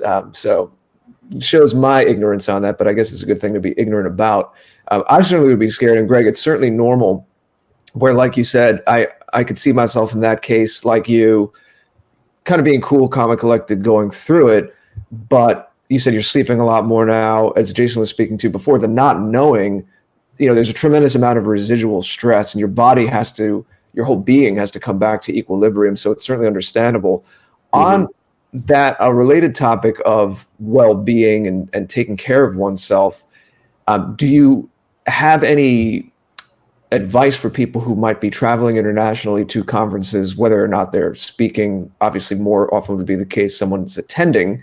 I know there's a woman in our audience, a friend who attended, and she was saying hello before, who's actually sat near you at one of the dinners prior to the night before your arrest, or when you first got there in Oslo. But any advice about people traveling to conferences like this in our circles? Well, usually if you speak to a customs official, they will just look at your passport. They might ask you, what is your reason for coming here? And just either basically just say business or holiday. That's all you need to say. Sometimes in countries like the UK, they'll ask you to fill out a form indicating where you're staying for the first night, things like that. Just be matter of fact and give them accurate information, but don't volunteer any more than that, and you should be just fine. That's really all the advice I have. I've never had any problems like this going through customs and so forth. Gosh, sometimes I wish customs were tighter, right? I've just been breezing through customs for years. So yeah, it's generally okay just to be brief and honest, and don't over explain, because they're not there to interrogate you. They're going to ask you a simple question. What's your purpose if you're stay in Norway? Visiting friends, something like that, and just they don't expect to hear any more. So don't volunteer anymore unless they ask you. What about there's been several articles on countercurrents related to your arrest, and there was one I think it was written by someone else, not you. I read earlier today saying something about maybe signing out of your social media apps on your phone or on your mobile as a precautionary measure. Mm-hmm. Yeah, I don't know the rationale for that exactly. But I mean, if you were a speaker, like someone, Jason or yeah. I, who draw faces, if we were going somewhere, obviously, I would, I found that to be wise advice. I don't know if that would really apply. Yeah, and honestly, in the future, what I'm going to do is I am not going to bring a laptop with me. And I am not going to, but you see, I was planning to travel for a while. And, I was going to need the laptop just to Right. edit countercurrents. So I kind of had to bring it with me. In the future, if I'm going to places where I have some worries, I'm just not going to do that. And I might just bring a burner phone, and I might just, not have any real data on the phone. It's good, frankly, to exercise your memory occasionally. Memorize a few numbers and stuff like that. You can always, you can always do that. And but honestly, I really feel that for the time being, at least, my days of public speaking are done. Okay. It's Well, just that's an announcement. Yeah, that is an yeah. It really look, I can speak to much bigger audiences from the privacy of my own bedroom, sitting in my bathrobe, not on screen, of course, like Millennial Woes, but still, I can put on my slippers and my locked. yeah. That it's his thing. I don't want to hone in on his trademark, but yeah, I mean, I can sit here in my slippers and my bathrobe with a cup of tea and address a lot more people anyway. But the main reason is, and this is not something that's just connected with this particular event, I just find traveling so damned exhausting. It takes me, if I do a transatlantic flight now, it takes me like 10 days before I get back to normal. And it's just, I measure all of this in terms of lost productivity. Yep. And I just feel like it's not worth it. It's not worth the lost productivity to put my body through these time zone changes and so forth, and stress. And so I just don't want to do it anymore. I think that I'm much more effective if I can just work. I'm a creature of habit. I'm not a great traveler. I've never become a great traveler. I've tried to rehabituate myself to become a better traveler, and it just hasn't worked. And so really this year, actually it was back in September, I did a whirlwind 2-day visit to Stockholm and Gothenburg for the launch of the Swedish translation of my White Nationalist Manifesto. And when I came back, I just said to myself, once I discharge my obligations to speak at Scanza Forum, I'm just not going to do this for a long, long time. Just because, it just knocks me off my stride, and I'm so much more productive if I just don't take trips. So well, we all have to know what rhythms work best for us, or we're most productive. Absolutely. So can we look forward to Greg Johnson fireside chats coming up? I know I can speak for myself, and I know Jason and probably everyone in our audience and JF's audience, all around, that your ability to articulate things cogently and purely, and be able to speak to people who are very intelligent and well-educated while still not being too highfalutin, stuff that can still reach the average person out there, is unparalleled. We tremendously appreciate your writings and your speeches, and I know that a lot of people would love to hear, even if they were short pieces, some kind of regular address from you on all kinds of goings on. Well, the thing that I'm going to transition into doing, well, first of all, we do have a weekly podcast. We missed last week's because of all this stuff, and we're going to have to record one tomorrow.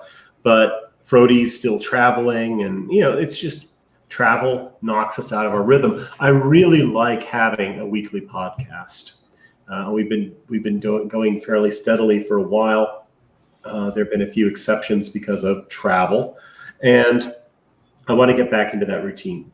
Now, other thing I'm going to be doing more of is audio versions of all my talks or all my editorials and reviews.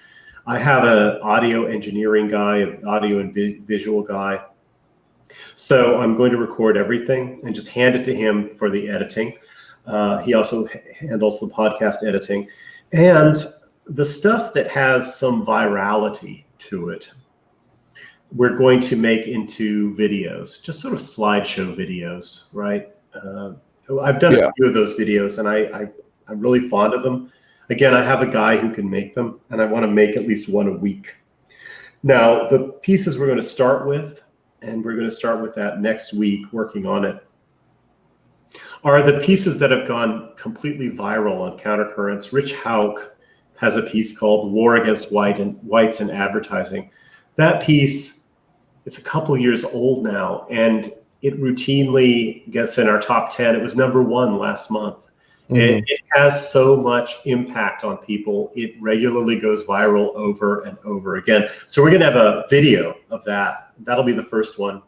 There's another one that's sort of topical and keeps coming back. It's called Coal Burning Point USA, about the Ashley St. Clair character. And well, has some relevance now. Yeah, she's less relevant, but it's so hilarious that this woman was being promoted by TP USA. And right, the fact that she was fired for being in a picture with Nick Fuentes, whereas it was perfectly fine for her to be this coal burning camera whore, basically, and that was okay with them, but not Nick Fuentes. It's very, very revealing. The guy who wrote the piece is Travis LeBlanc, and the guy used to do stand-up comedy. He's great. He's one of your great writers. He's hilarious, and he regularly has viral content too. So we're going to start doing slideshow videos just to magnify the effects of these pieces that people really, really like. And so that'll be a weekly thing. So the weekly podcast, more of me just recording the things that I do. And then the viral content of the site will be turned into a weekly kind of slideshow video. Just again, it's just another medium for getting our message out there. Yeah, that's important. You mentioned debating before, how you don't want to speak to the dishonest press, but you would be open to other people who have different views than we do and debate them. Is there anyone that you could think of that you're chomping at the bit to debate, and another academic or someone on the anti-white left, anything? Wow, that's a really good question. I would debate Steven Pinker on the Enlightenment. I'd love to see that. Yeah. I would debate Jordan Peterson. I'd debate Jordan Peterson. I'd love to debate Stefan Molyneux. All these people, if you want to do it here on the after party, Jason and I, we can be very neutral and just ask questions. I'd love to. No, I would love to debate Molyneux. I like Molyneux. I would love to debate him on individualism and that kind of stuff, because I think that's where he's weakest. Who else? Figures that I would like to debate. I'd love to debate Slavoj Žižek. I think that would be tremendously entertaining. And I almost think that I could do that. In fact, I'm going to try and do an interview with him in Ljubljana eventually. I think that could be really entertaining. I think he's a fascinating figure, and he's a real kind of trickster figure and an important intellectual force in the world today. And I've been reading his stuff for, more than 20 years. I can't Duchesne's takedown of Pinker's Enlightenment now on Countercurrents is great. And I'd love to see you finish it by actually debating him, actually speaking. Yeah, I would love to debate with Pinker. I'm trying to think of other people. There are people that I really, really respect, like Jonathan Haidt. I would love to have a conversation with him. I would love to have a conversation with John Anton, the guy who wrote the Flight 93 election. I think that would be really fascinating. I'd love to have a conversation / debate with Curtis Yarvin, the artist formerly known as Mencius Moldbug. I would love to have a conversation with him. I think that would be a fascinating thing. So Nick Land, the neo-reaction guy, I'd love to have a conversation with him. Who are the two authors, the two British authors of the book about populism that you have talked about? Yeah, I would love to talk to those guys. I would love to have a debate with Eric Kaufman, who wrote White Shift. I'm preparing a long review of that. I would love to debate Ashley Jardina, who wrote this book called White Identity Politics, which is very, very useful to us. So that no part of her intention, of course. Anybody who's written books recently on populism and nationalism, William Galston, he has this book called Anti-Pluralism. Yasha Monk, who wrote this ludicrously entitled book, The People versus Democracy, on the threat of populism. Who else? I'm looking at my shelf over here. There are a lot of figures that would be very, very interesting to debate. I can't think of the guy's name. He wrote a book on populism and also a book on Carl Schmitt. I think Jan Werner Mueller. I would love to debate that guy. And I'd love to debate Ronnie Beaner. I call him Ronnie because other people do. Ronald Beaner wrote Dangerous Minds about Nietzsche, Heidegger, and the far right, and was really kind of steamed and butthurt at my review of it, in which I pointed out that contrary to his intentions, I was going to be recommending this book to people who would like a good introduction to why Nietzsche and Heidegger are fundamentally anti-liberal thinkers. Beaner won't debate with me or debate with any ethno-nationalists. He's really kind of steamed about me. He would rather I not exist, I think. But I would love to debate people like that. I'm a really pretty good debater, and I can really argue well, both on facts and logic and history of ideas and so forth. So yeah, that's actually a really good question. And I would love to do that. I challenged some people to debates and things like that, but nothing has come of it. Can you think of people I should debate? Whoever you debate better be here. Baker definitely came to mind. I don't know if you would consider Fukuyama too over the horizon already. I would debate Fukuyama. I read everything he's published, all of his books. I totally destroyed the last one. It was really unworthy of him. It was his weakest work, his identity. I read your review of that. Yeah. I would love to debate him. I think he's too sensible to do that, though. What about Charlie Kirk? Charlie Kirk. Well, I mean, I would do that. I would debate people who want to defend civic nationalism, conservative civic nationalism. I would love to do that. That is the great battle we have. We have to destroy the conservative establishment. We have to destroy their credibility, because I am convinced that they are a fake opposition and they basically exist to bottle up populist energies and run out the demographic clock on white America. And the quicker we can shake people loose of that operation, the quicker we're going to turn things around in America and save this country. Now, agreed. Yeah. So I would debate any of these conservative intellectuals, these nationalist, I mean, Charlie Kirk is obviously low-hanging fruit. Who would be the kind of intellectuals writing books that are kind of trickling down to the things that Charlie Kirk is talking about on college campuses?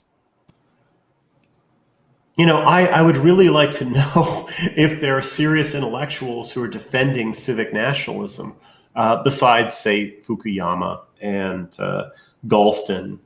And basically, these guys are sort of Straussians. They defend liberal democracy, right? Mark Lilla is another figure like that. I've reviewed his book, Once and Future Liberal.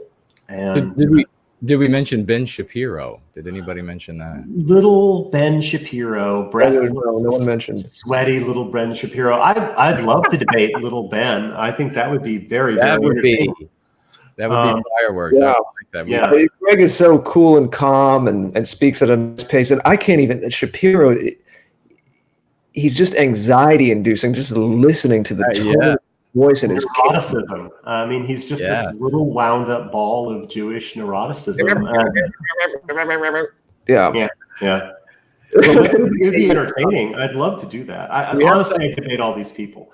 We have some. My comment though probably made it so that he would never happen here. I don't think he watched the after party though. You showed your bias there. You showed the bias. Well, we do have some suggestions from the audience as well. Of course, Sargon's name has come up. Peggy McIntosh. Who's Peggy McIntosh? Heidi just mentioned Peggy McIntosh. I don't know. I don't know who Peggy McIntosh is. Oh, is this some?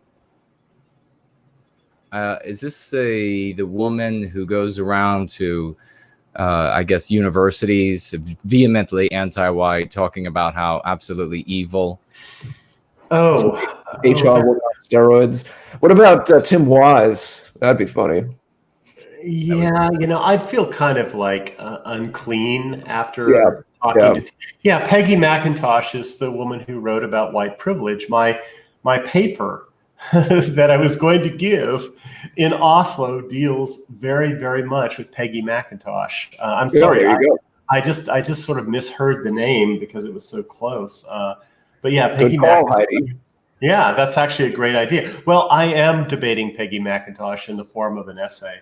Yeah, I'm talking about her essay, White Privilege, Unpacking the Invisible Knapsack. Oh, she's the invisible.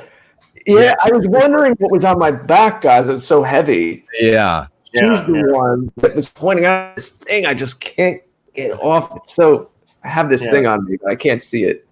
Yeah, the 50 points that she makes about white privilege basically boil down to things that fall into two broad categories. One is the things that anybody should expect if they have a land of their own, a home of their own, a homeland.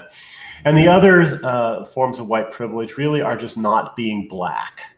And she makes it very clear that she's really only thinking of Black African Americans as the contrast term to whites. And so all a lot of these privileges, the white privileges, are things like going into a store and not being watched by loss prevention officers and stuff like that, or not wondering if you're being singled out because of your race in various things like not getting a home loan or not feeling like you're welcome in a neighborhood, and basically all these things that are privileges that are ascribed to whites are basically just disprivileges that Blacks carry.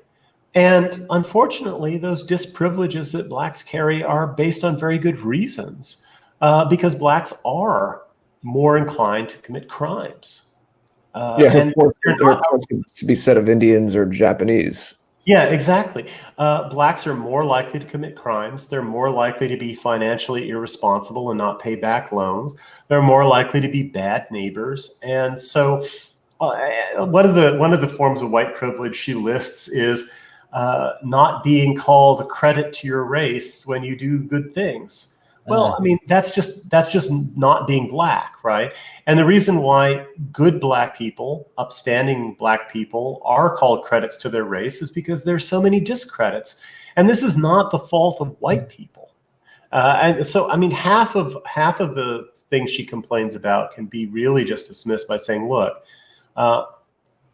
these so-called white privileges, being not Black, are not problems with white people. They're problems with Black people. And Black people, unfortunately, just have certain demerits in white society, right? And in fact, Blacks have objective privileges in our society, but they still carry this weight of demerit around with them. So for instance, yes, it's true that Blacks are more likely to be arrested for crimes because they are more likely to commit them. But it's also true that in encounters with the police, whites are more likely to be shot and killed than Blacks per capita. And one of the reasons for this, and it's an increasing trend, is precisely all the whining about alleged racism on the part of police. Police are now so browbeaten by Black Lives Matter and by politicians like this horrible, power-hungry monster Elizabeth Warren, who pander to them, that they are willing to basically give blacks the privilege of allowing them to commit crimes, and they go tougher on whites to compensate. Yeah. And that leads to more whites being arrested or abused or killed in encounters with police than would be predicted based on the amount of crimes that whites actually commit. So there's objective black privilege, actually. There's this happening in a lot of places, but there was an article on, there's a nice area of Atlanta called Buckhead, and something to the effect of, they were starting to tell police to, we've seen stories like this, look the other way with petty crimes, like little shoplifting type crimes. And this is coming to Buckhead, where all of these well-off white people were moving to these nice high rises for their retirement years and things like that. Mm. Yeah. So Peggy McIntosh would be a great person to debate. When she sees this article, she's not going to be too eager to. But and then some of the stuff in there is kind of funny, because things that she lists as white privileges are certainly not white privileges anymore. And they really, this was written in 1989, and there's been a tremendous decline in society since then. Objective. That needs to be articulated, because if you saw the stories about it's okay to be white signs that went up over Halloween and the following weekend just a few days ago, and the guy who was so upset about this sign being hung over the Mass Turnpike near Boston, he was saying something to the effect of, white people have every reason to be, they're on top of the world, even though we know, people like us are heretics in our society, in a country that was started by people who look like us, but no, we have every advantage. And guys like that, if he was even being honest, I don't know what that particular gentleman's background is, but there are, regardless of his story, there are white people out there that think this way, that somehow drink the Kool-Aid, that we're on top of the world, we're on top of the mountain, and yet we know what's going on, and that has to be addressed. Mm-hmm. Yeah. So other suggestions? I'm actually really enjoying this. We're going to run you right over your time with JF. We can't keep you terribly much longer. We have a couple super chats we want to make sure we get to as well. And as we do, folks, if you have any more suggestions for individuals for Greg to debate, please throw them out into the live chat. Make sure you tag Jared and myself. Greg, maybe that could be a post on Countercurrents soon, too, with all these new eyes on Countercurrents. You should just throw down the gauntlet and say, I want to debate these people, and we'll help Greg come up with a list of the ones we listed now. We'll add to it, and you should go on a listening tour, ask JS audience, too. We should compile a whole thing. How about that as a Countercurrents upcoming post? Throw down the gauntlet, invite people. Sounds like a great idea. Yeah, that would be fantastic. And let's see if any of them respond. Of course they won't. We know that. Ryan Manley super chatting. The great Ryan Manley here with us all the time. Thank you, brother, for being with us. Great participant in this community for White Wellbeing. $14.99. Never fall for the left-right status quo. Also, this is very important to understand. Calling different cultures minorities means they need protections. It is very important to define words. Indeed, they are non-whites, not minorities. Thank you very much for those great words, Ryan, and for the super chat to White Wellbeing. We have, over on the familiar alternative, Raymond, the great Raymond, super chatting at $10. Thank you so much, dear friend, writing, I'm sorry Greg had to experience this. We love him and have a copy of the White Manifesto. Is there a way to support him on a monthly basis? He is one of the great minds in the white positive movement. Thank you all for your hard work. Hail the victory. Well, thank you, Raymond. Greg, keep that in your mind there for a moment to answer that as we get ready to have final thoughts, and you can tell everybody where they can support you. We have a super chat from the great Snow Duchess over here on the Cash App. Thank you, my dear lady. Again, another favorite, $25. Thank you so much. And writing, freedom matters. Amen to that. Obviously responding to Greg having his freedom taken from him, not being able to decide where he's going to be able to go. And when you think about it, what an absolute affront from these anti-white lying bastards who would say that our laws need to be repealed and swept under the rug, ignored, what have you, so that non-white peoples can travel roughshod over everything that we have, travel right into our countries as if there were no borders whatsoever. And yet, when it comes to us and our desire to defend our people and civilization, suddenly freedom can be taken away. Your privilege to come and go as you like can be taken away. That is how we are treated, and it tells us everything we need to know about the falsity of the anti-white narrative, that white people are in charge and that we are serving our interests. Absolute absurdity. If that had been the case, Greg would have had a red carpet rolled out for him from the airport all the way to the venue where he had been speaking. There would have been a motorcade supplied by the government of Norway, rather than police officers saying, "Come with us, you are being evicted from the country." That is the reality of our world. The anti-whites know it is the case. Never allow them to play their anti-white narrative in front of you. Never allow them to assert that that is the truth. Never allow them, or yourself, never allow yourself to say, well, maybe they are just confused and they think that's what's actually going on. No, they know the truth as well as you do. They know the cognitive dissonance out in society. And just for those YouTube censors out there that are listening ever closely with those new rules about the kinds of what in fact are they called? I have them here. The new content rules for content creators about not being able to say anything negative about certain groups. We will say that Greg, for you all at YouTube who are watching, Greg was reciting data about different racial groups. And of course, ladies and gentlemen, the data may or may not be true. You have to look for yourself. Go out and experience the world, ladies and gentlemen. Tell us about what neighborhoods you can't go into. And tell us what the data says for you. And so we thank you for your participation. Food Police just super chatted $2 with one of these new stickers that YouTube is providing folks. I thought I had to turn these on. Maybe they just automatically work.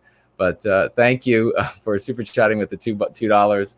And supposedly, I don't know if you've all have heard about these stickers, but when people purchase them, it's supposed to be a little bit of money is supposed to go to the content creator. I guess we'll see if YouTube is going to be honest about that. But what I would really like to hear as we wrap up tonight and we let Greg go, Osama bin Johnson, we let him go, and he's going to go off to JF next. You all can follow him right over to JF, and there's going to be a fantastic conversation there. I'm sure the discussion about who would be best to debate Greg and who would look the worst after that debate will continue over there. But what I would really like from Greg, as we ask for his final thoughts and he tells folks where they can find his work and support him, as Raymond was asking a moment ago, is to let us know, to tell us in the firmest of words, in the most positive way that he can, that irrespective of the censorship that takes place against him, the burning of his books, the shunting of his website, the banning from countries or kicking out of countries, that he is not going to stop. There is no stopping us in our love and advocacy for white well-being. And so, Greg, I will pass it over to you for all of that. Well, thank you. I can't be supported with a credit card donation, unfortunately. We have been deplatformed by 4 credit card processors this year. We have had applications for 3 more. But white privilege. Yeah, I can't take my white privilege card to the bank and flash it and get a suitcase full of money like I used to. A black man would have to flash a gun to get that level of service. And that shows you the level of white privilege that exists. No, seriously, I've been deplatformed from 4 processors. We've applied for 3 more and been denied. I have found out that we have now been placed on the match list, which is a list of high-risk businesses, high risk in terms of fraud and chargebacks, which is completely false. I do not think we've ever had a fraudulent charge or a chargeback in the history of countercurrents. And so this is some worm who has the power to do this, who's decided to try and make my life more difficult. It's just part of the economic war against me. You can send me cryptocurrency. You can send me Bitcoin. Although if you have an account at Coinbase, they won't send money from your account. They won't let you spend your money by sending it to countercurrents. They have blacklisted the email or the cryptocurrency, the Bitcoin address that we have on the front page of countercurrency. They did that to Red Ice as well. Yeah, I just found that out yesterday. Of course, I can generate a new cryptocurrency wallet anytime I want. And if you want to send me money from your Coinbase account, just write to me. I'll give you a new number, a new wallet that they have not been able to blacklist, and you can send your Bitcoins to me. So that's fine. But anyway, the bastards are really trying to strangle me economically.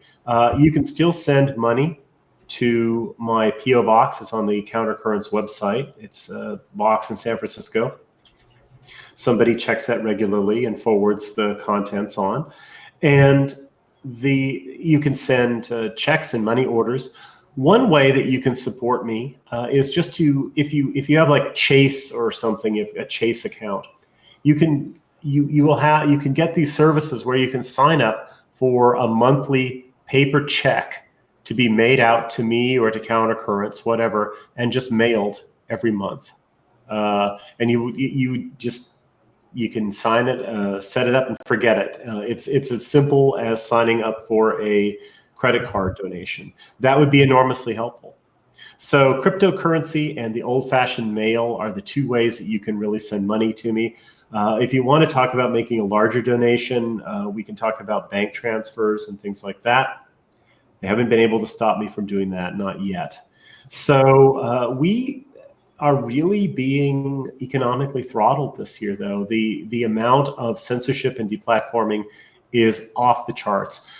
We had our 17 best-selling titles removed from Amazon at the end of February. A week ago, Amazon canceled our entire Kindle account. They sent me a letter saying, "We don't like this book." And then a few minutes later, they sent me a note saying, "We're not only removing that book, we're taking your entire account down, and you can't open a new account." Wow. I wasn't aware of that. That's news. It escalated from ideological censorship to economic warfare against the business to economic warfare against me within minutes. I mean, I am now being personally targeted for economic destruction by the establishment because of the views that I hold. And I take that as a compliment. I really do. And you should take that as an endorsement. These people are afraid. It's afraid. The big throbbing brain bugs are afraid. And they're afraid of little old me. And I'm flattered by that. And if you want to help out, get in touch. You can send a check. Send a money order, get a monthly check thing set up from your banks or credit union. That would be awesome if you did a monthly thing. The cryptocurrency things we can get around. There's always ways of working around repression. And if you want to help out, I'm willing to help tailor any way that's necessary for you to help Countercurrents. There are 4 of us who work full-time at Countercurrents doing stuff. And it's getting really tight. You know, we do not have an operation where we're sitting around smoking cigars and lighting them with $100 bills. It's nothing like that at all. So most of us live like graduate students, basically. And we do it for Europa. We do it because we think. Amen. Yeah. Amen to that. And yeah, Greg, I have experienced my personal accounts at PayPal and Venmo just 2 days before yesterday, all censored from their platforms. So yeah, those are not just the business, but the coming after those who are obviously making a difference, making a change in the world. So right. Thank you for everything you're doing for White Wellbeing, good sir. And we just had another super chat that just came in from the great DB Cooper over on Cash App, $6, and not writing any verbiage, but saying a lot with the $6. Thank you so much, DB Cooper. Big message. Well, DB Cooper has a whole suitcase of money to share with us. He does. I appreciate that. Yeah. He's just doling it out. So thank you so much, DB. And Jared George, where can folks find you, what you're doing, and what's up next? Well, everything on thegreatorder.com, and the media is on theafterparty.tv. So please go check that out. Greg's Yonash from our chat said that Douglas Murray would be someone to throw in the suggestions for debates. So I'll just put that there as well. Right. And I know I'm still learning a little about crypto, but I know person has a wallet, and then you need an interface to convert the crypto into actual currency. And that is what something like Coinbase does. I know that Henrik was suggesting Gemini and Binance have a better track record with some of our guys. So that's something for all of us to look into a little bit more as well. And then debate or no debates, hopefully that you will be debating somewhere. But on this platform, Greg, I mentioned the afterparty.tv is our new site. And with that, Jason and I are planning on being more active streaming, not only doing these interviews with the after party and occasionally peppering in some other shows, but more week in and week out, having just more programming. So you're, of course, always welcome. There may be occasion for more off the cuff kind of things, or something that's not quite as long or as involved as an interview like this, round tables, or just things that come up. So sometimes you need to get things together quickly. We got this together pretty quickly today, but just know we're going to be more active in that way. And you are, of course, always welcome. But we really appreciate all of your time today after this ordeal that you went through, that we were one of the platforms that you gave your time and your energy to. We know you have to run over to JF, so we don't want to take much more of your time. Everyone, please do go support over on JF as well. Watch the Red Ice interview that Lana just published, that Lana did with Greg, and anywhere else that you see this story coming up. Keep an eye on Countercurrents. As we were saying, there's more eyes on it now, and we have to leverage this. But great to be here with you all, as always. Jason, Greg, love to you guys, and we'll all talk soon. Well, thank you very much for those good words, Jared. And again, thank you so much, Greg, for your service to White Wellbeing and coming on with us, as Jared just said, echoing all of that. I thank all of you all for showing up, and everybody who participated honestly in the poll about if you had been in Greg's shoes, would you have been afraid? Jared honestly piped in and said, indeed, he would. You didn't know what would happen next. And most of you answered honestly as well. I assume if those who said that they would not be afraid, then you have some sort of prescient ability to see what's about to happen next. But thank you all for participating in the poll. Thank you everybody who participated in the live chat today, and everyone who will participate in the replay by writing in the thread that shows up in the bottom of underneath of this video. A big thank you, heartfelt thank you to everybody who super chatted today, who invested in the cause of White Wellbeing. And let me shine a spotlight on a couple people that I saw in the chat. Let's see, I saw Budapest Babe was out there today, so great to see you. Kabuki was in the chat today, great to see you. Greek Guy was in the chat, good to see you as well.